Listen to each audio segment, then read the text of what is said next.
Assalamualaikum warahmatullahi wabarakatuh. Selamat pagi. Bagaimana kabarnya hari ini? Semoga dalam keadaan baik-baik dan sehat selalu. Tetap jaga kesehatannya, tetap patuhi protokol kesehatannya. Hari ini insya Allah kita akan membahas materi tentang sifat elastis bahan. Nah, pasti sudah sering kalian dengar kata-kata elastis dalam kehidupan. Seperti apa sih elastis itu? Biasanya kita menyebutnya elastis itu karet, ketapel gitu kan, atau benda-benda yang bisa ditarik ulur atau bisa kembali ke bentuk semula. Nah, kita akan pelajari lebih jelasnya tentang sifat elastisitas bahan.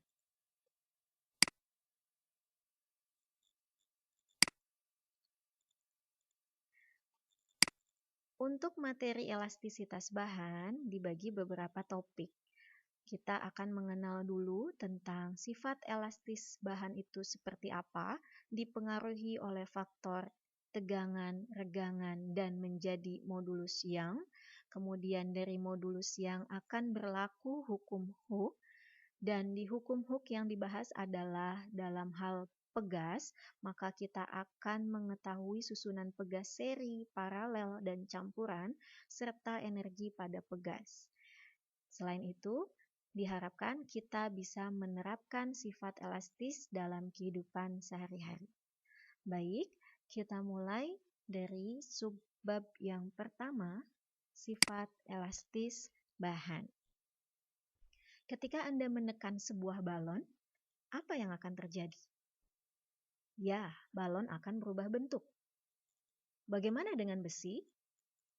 Besi juga sebenarnya berubah bentuk, tetapi kita tidak melihatnya karena perubahannya sangat kecil. Mengapa ya demikian?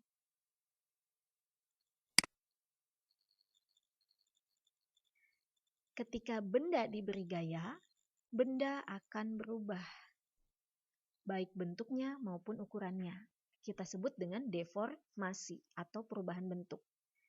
Karena mendapat gaya, molekul-molekul benda akan bereaksi dan memberikan gaya untuk menghambat deformasi itu. Nah, gaya yang diberikan pada benda dinamakan gaya luar. Sedangkan gaya reaksi oleh molekul tadi dinamakan gaya dalam. Berkaitan dengan hal tersebut, elastisitas adalah sifat benda yang berusaha menghambat deformasi itu atau cenderung untuk mengembalikan benda ke keadaan semula ketika gaya luarnya dihilangkan. Ya, jadi kita bisa memutuskan benda itu elastis atau tidak setelah kita berikan gaya luar, kemudian gaya luar itu dihilangkan, apakah benda itu kembali ke bentuk semula atau tidak. Jika dia kembali ke bentuk semula, maka dikatakan benda elastis. Lawannya benda elastis adalah benda plastis. Benda elastis tadi benda-benda yang memiliki elastisitas seperti karet gelang, karet ban, pegas. Itu semuanya benda-benda yang elastis. Benda plastis adalah benda yang tidak memiliki elastisitas atau tidak bisa kembali ke bentuk semula. Misalnya kita plastisin, lilin malam, atau tanah liat. Seperti itu. Ketika kita sudah bisa membedakan mana yang elastis, mana yang plastis, apa sih yang mempengaruhi benda-benda tersebut dikatakan elastis, dikatakan plastis? Nah, ada dua hal yang berpengaruh. Yang pertama adalah tegangan atau stres. Didefinisikan sebagai gaya persatuan luas. Hampir sama dengan konsep tekanan. Kita memberikan tekanan atau tegangan itu dengan memberikan gaya yang bekerja pada suatu permukaan tertentu. Sehingga TO sama dengan F per A. TO adalah tegangan dengan satuan Pascal, F adalah gaya dengan satuan Newton, A adalah luas penampang dengan satuan meter kuadrat. Faktor yang kedua, ketika kita memberikan tegangan, otomatis benda akan mengalami regangan yang berhubungan dengan perubahan relatif ukuran benda. Nah, karena kita mengalami peregangan atau benda mengalami regangan, dilihat dari faktor perubahan panjang delta L per L0, panjang mula-mula. Jadi membandingkan antara delta L dengan L0, sehingga didapatkan nilai regangan atau E. Faktor tegangan dan regangan tersebut menyatu dalam konsep modulus Young, atau perbandingan antara tegangan dan regangan. Sehingga kita rumuskan Y sama dengan tegangan per regangan TO per E. Seperti yang tadi kita lihat, TO itu rumusnya adalah F per A dan E adalah delta L per L0, sehingga bisa dirumuskan seperti ini. Nah, persamaan modulus yang tadi, kalau kita ubah-ubah seperti ini, kita mau lihat gayanya, F sama dengan, maka diperoleh Y kali A kali delta L per L0. Nah, Y kali A per L0 adalah suatu konstanta atau memiliki nilai yang tetap tergantung karakteristik dari sifat, bentuk, dan ukuran benda itu sendiri. Maka dapat dikatakan konstantanya itu adalah konstanta bendanya, ya. Dan rumus di samping ini dikenal dengan hukum Hooke.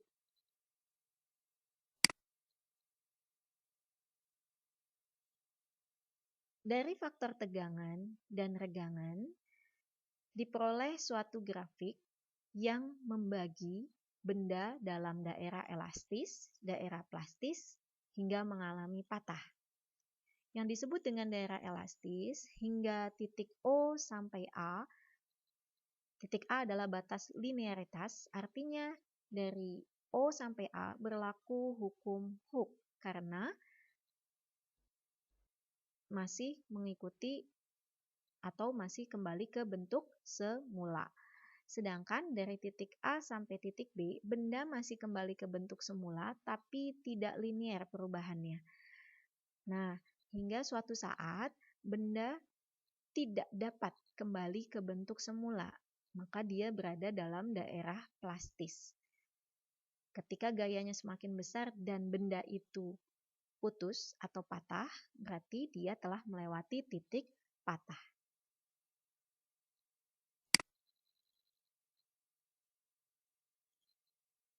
Nah, nilai modulus elastis beberapa bahan sudah tetap atau dari hasil percobaan biasanya kita punya bahan aluminium di angka 7 kali 10 pangkat 10 Newton per meter kuadrat, baja 20 kali 10 pangkat 10. Nah, ini artinya semakin besar nilai modulus Youngnya, semakin kuat dia menahan gaya yang diberikannya.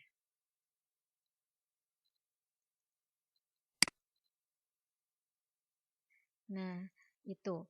Modulus Young berkaitan dengan hukum Hooke. Tadi sempat dijelaskan atau disinggung mengenai rumus modulus Young, ada nilai konstanta yang dikenal dengan hukum Hooke. Nah, Hooke ini dikemukakan oleh Robert Hooke, sifat pegas yang dinyatakan oleh hukum Hooke tidak terbatas pada pegas yang diregangkan saja. Seperti pada gambar, ini pegas yang diregangkan. Untuk pegas yang dimampatkan pun juga berlaku hukum Hooke. Hukum Hooke menyatakan hubungan antara gaya dan pertambahan panjang yang diakibatkan. Tetapi semuanya harus berada dalam daerah elastis pegas atau daerah elastis linier. Karena F akan sebanding dengan X, atau F sama dengan min K kali X. Kenapa di sini ada tanda negatif atau minus? Karena gaya yang diberikan oleh benda adalah gaya yang melawan perubahan bentuk tadi, seperti dijelaskan di awal. Semakin besar gayanya, semakin besar pertambahan panjangnya. Jadi F sebanding dengan X. Kita akan lihat dalam bentuk grafiknya ketika sebuah pegas diberikan beban, kemudian kita lepaskan gayanya, kita hilangkan gayanya, maka pegas akan bergerak seperti pada gambar ini dan akan diperoleh grafik linier. Selama pegas itu masih bisa kembali ke bentuk semula dan perbandingannya linier, maka di sana hukum Hooke berlaku. F sama dengan K kali X.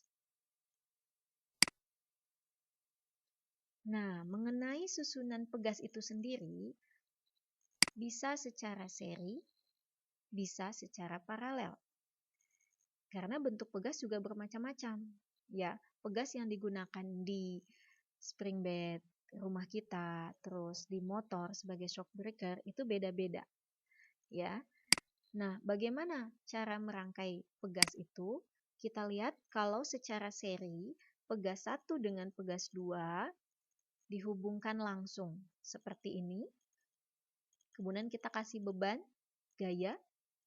Nah, otomatis dalam susunan seri pegas, gaya yang diberikan pada pegas 1 akan sama besar dengan gaya yang diberikan pada pegas 2.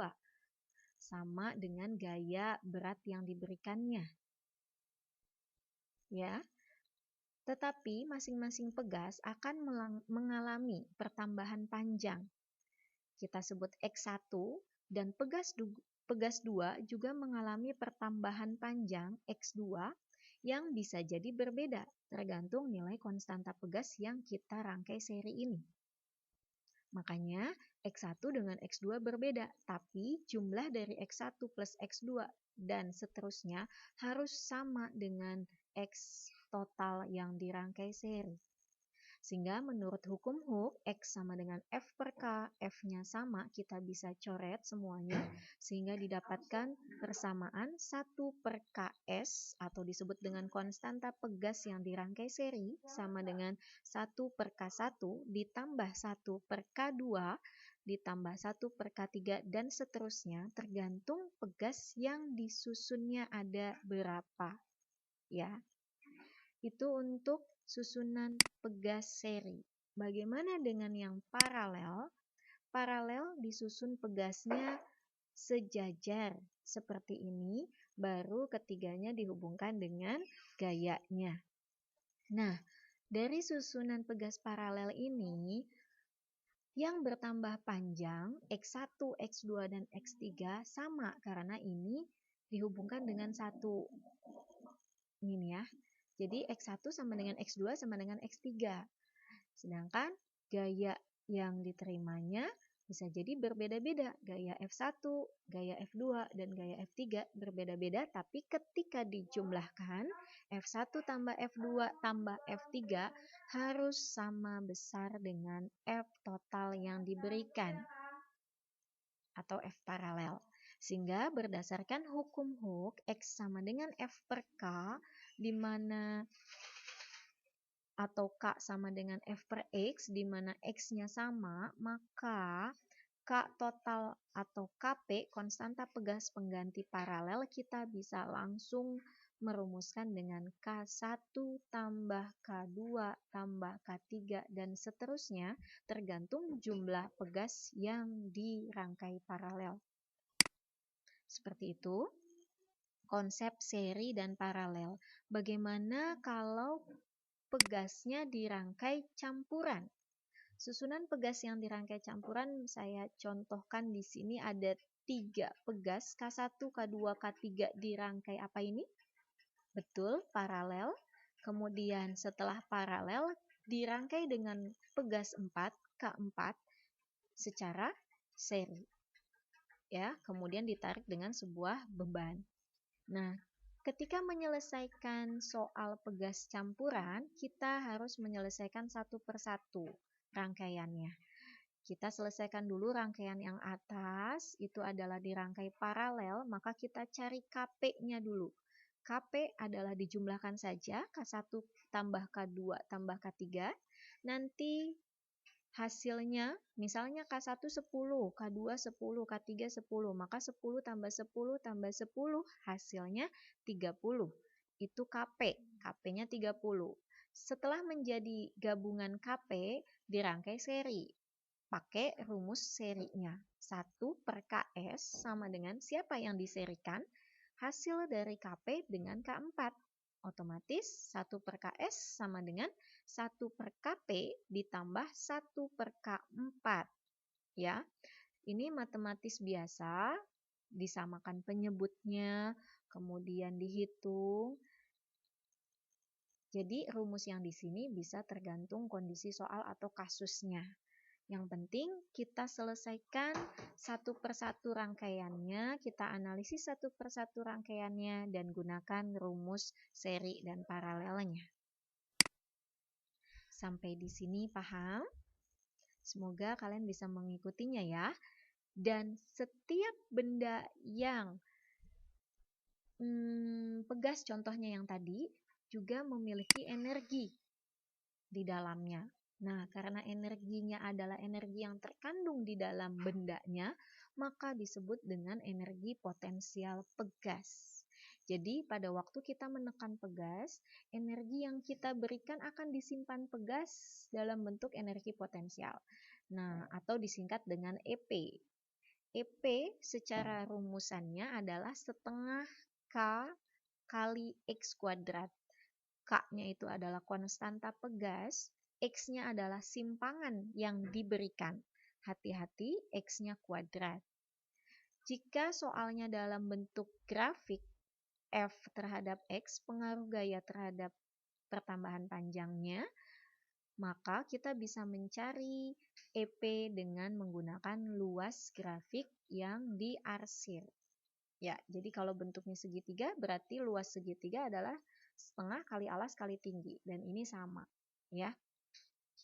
Setengah kali alas, alasnya X, tingginya F, sedangkan di hukum Hooke F itu sama dengan K kali delta X atau K kali X, sehingga setengah kali K kali X-nya ada 2, jadi X kuadrat. Begitu ya nak ya, EP sama dengan setengah KX kuadrat. Nah, konsep-konsepnya sudah dibahas semua. Semoga bisa dipahami dengan baik.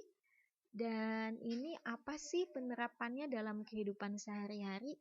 Sepenting apa sih kita mempelajari elastisitas bahan? Nah, ini beberapa penerapan sifat elastis dari suatu benda. Banyak sebenarnya ya, dalam produk teknologi biasanya kalian pernah nge-gym nggak? Di tempat gym itu biasanya ada alat yang bentuknya pegas itu banyak. Jadi untuk melatih otot dada.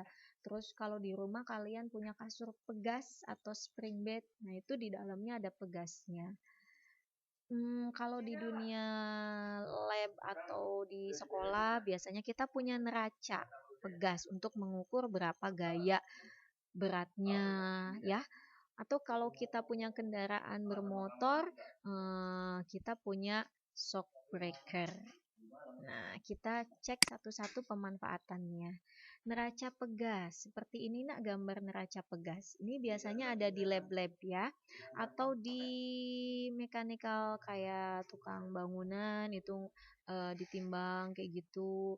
Bisa juga dipakai di apa namanya tuh, timbangan bayi. Ada juga yang menggunakan ini ya, bentuknya neraca pegas. Jadi ini akan menunjukkan gaya. Gayanya yang dimaksud adalah karena beban yang digantungkannya, maka gayanya gaya berat. Ya. Yang kedua, shock breaker atau sistem suspensi kendaraan bermotor untuk meredam kejutan. Kalian kalau melaju pada jalan yang berlubang kan, berat pengendara sama berat motornya akan menekan pegas, sehingga pegas itu kan termampatkan. Nah, ketika motor itu sudah berada di jalan yang datar kembali, maka pegas kembali ke panjang asalnya. Jadi pengendara itu hanya akan merasakan sedikit ayunan dan akan merasa nyaman mengendarai motor. Gitu ya. Kalau di rumah kalian punya kasur pegas. Nah, di dalamnya itu ada banyak pegas-pegasnya ya, dan membuat kalian nyaman di sana tidurnya. Terus ada ketapel. Nah, ini biasanya kalau kalian suka mainan dulu ketika hendak menembak burung dengan ketapel, kita kan tarik dulu ya ketapelnya, diberi gaya tarik, diberi gaya simpangan.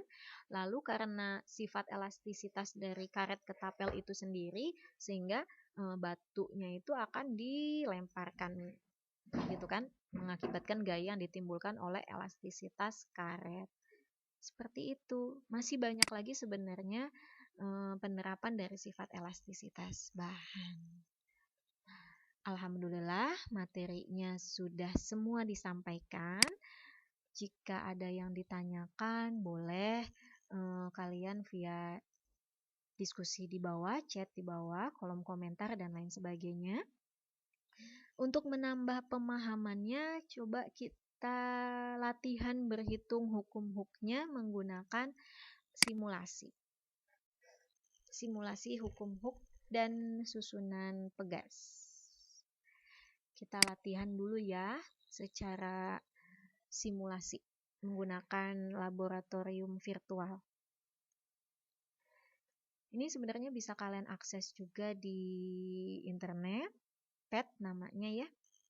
Jadi banyak sekali percobaan-percobaan yang bisa dilakukan secara virtual dari media ini. Nah, kita kenalan dulu deh sama konsep hukum huk. Di sini ada pegas, kemudian ini kita akan memberikan gayanya di sini. Ya. Misalnya kita mau ubah-ubah nilai konstanta pegasnya, bisa kita geser dari sini, Nak. Jadi misalnya kita punya pegas yang konstantanya 500. Kita geser ke angka 500. K-nya 500, konstanta pegas.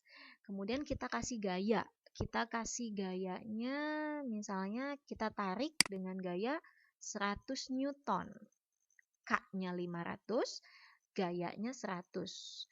Nah, nanti pertanyaannya berapa ya pertambahan panjang yang diakibatkan oleh gaya 100 Newton, konstanta 500.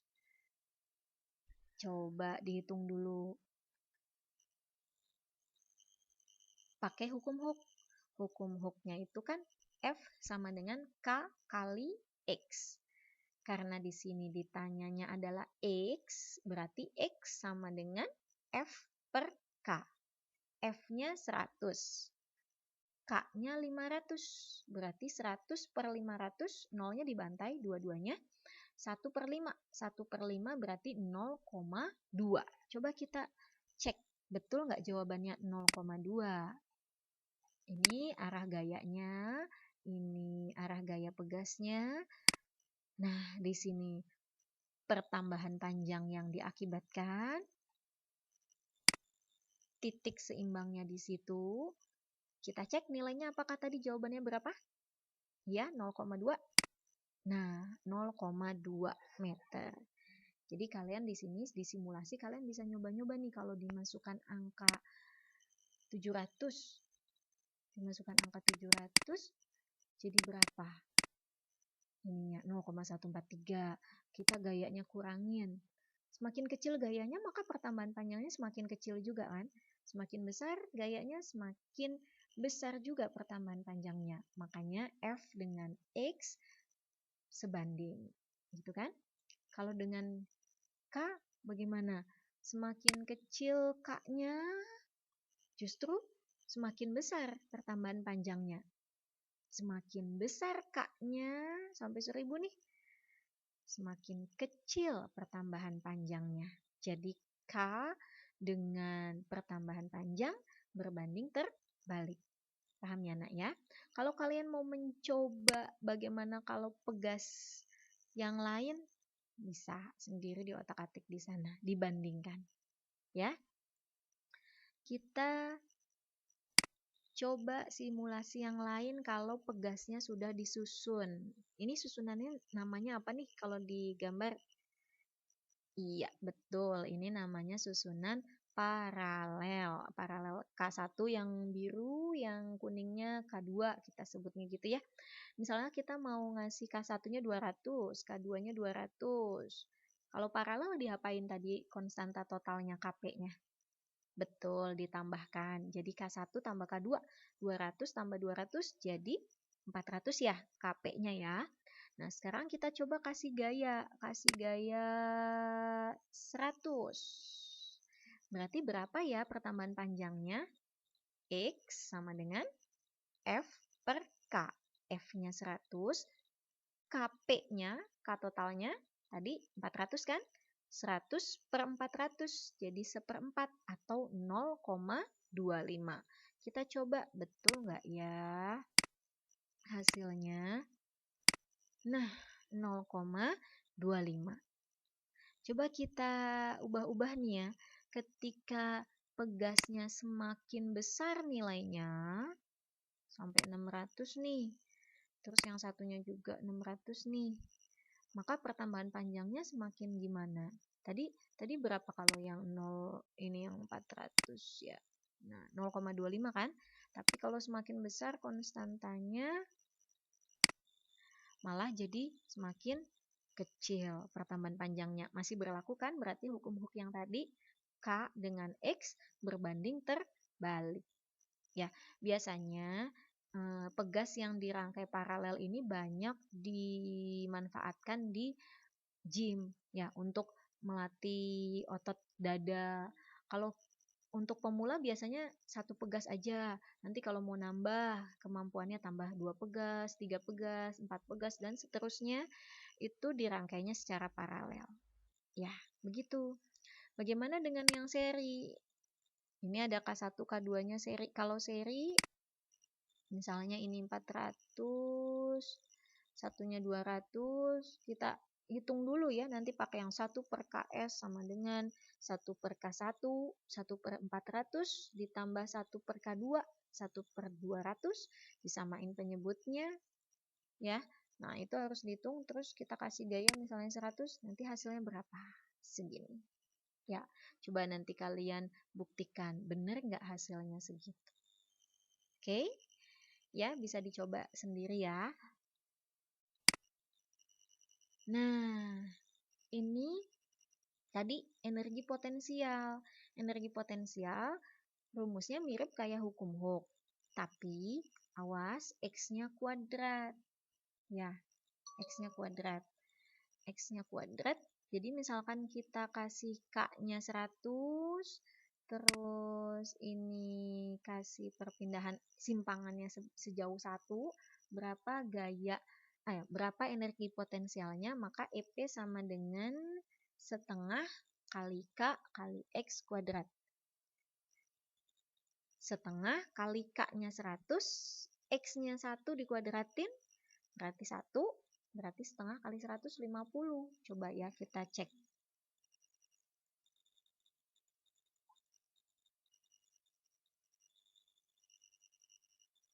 Kita cek energi plotnya nanti seperti itu. Gayanya jadi seperti itu. Ini gayanya, perubahan panjangnya, nilainya. Apakah tadi jawabannya adalah 50? Bener nggak? 50. Mana ini? Berarti yang ditanya adalah EP-nya. EP-nya adalah 50 Joule. Bener ya? Ini ya, energi potensialnya. Gitu deh. Nanti kalian bisa coba-coba. Ya. Kalau mau ini boleh nanti tinggal chat saja. Sudah.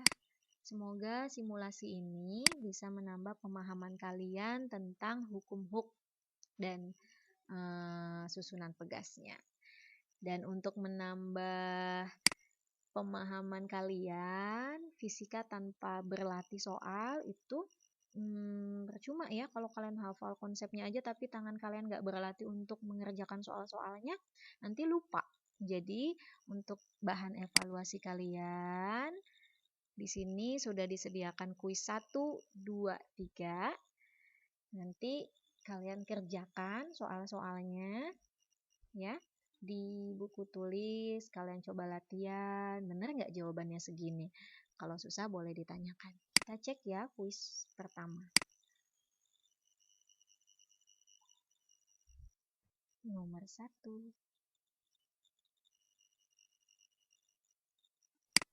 Nomor 2. Nomor 3. Nomor 4. Nomor 5.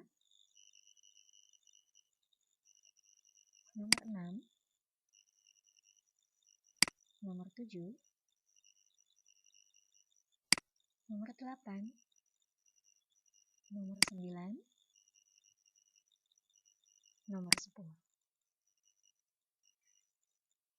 Nah, gimana hasilnya? Kalau masih kesusahan, masih kecil nilainya, atau masih banyak yang bingung, coba dibuka lagi rumusnya, dicobain lagi.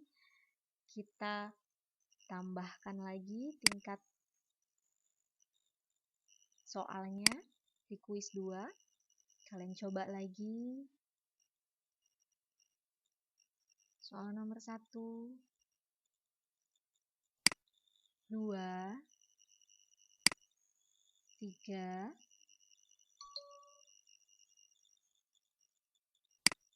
4,